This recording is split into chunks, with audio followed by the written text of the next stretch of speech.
Hi friends. இன்னைக்கு மதியம் லஞ்சுக்கு வந்து வெண்டைக்காய் சாம்பார் வச்சுட்டு பீட்ரூட் பொரியல் தான் பண்ணியிருந்தேன். ஆக்சுவலாக ஃபஸ்ட்டே நான் சாம்பாருக்கு வந்து பருப்பு வேக போட்டு வச்சுட்டேன்.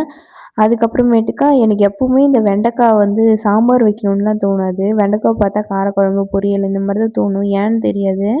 ஆனா இந்த முள்ளங்கி சாம்பார், அதுக்கப்புறமேட்டுக்கா இந்த முருங்கைக்காய் சாம்பார் இதெல்லாம் யார் வச்சாலும் நல்லா டேஸ்ட்டா இருக்குன்னு சொல்லுவாங்கல்ல. அதே மாதிரி தான் இந்த வெண்டைக்காய் சாம்பாரும் யார் வச்சாலும் டேஸ்ட் நல்லாயிருக்கும். கொஞ்சம் வழவழன்னு இருக்கும். ஆனா டேஸ்ட் எனக்கு பிடிக்கும்.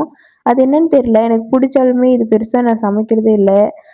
இன்னைக்கு வெண்டைக்காவ பார்த்தோனே நான் முடிவு பண்ணிட்டேன் சாம்பார் தான் வைக்கணும்னு. அதுவும் இல்லாம நான் சாம்பார் வச்சு ரொம்ப நாள் ஆகுற மாரி எனக்கு ஒரு ஃபீலு. அது உண்மையான்னு எனக்கே தெரியல. ஆனா ரொம்ப நாள் ஆன மாரி இருந்துச்சா, அதனாலேயே இன்னைக்கு சாம்பார் வச்சிருந்தேன். அதுக்கப்புறம் இந்த பீட்ரூட் பொரியல் வந்து என்னன்னு தெரியாது. எனக்கு அப்போருந்தே பிடிக்காது. அதுக்காக சாப்பிடவே மாட்டேன்னு இல்ல. ஏன்னா இது உடம்புக்கு நல்லதுன்னு சொல்லிட்டு கொஞ்சமா மட்டும் சாப்பிட்டுப்பேன்.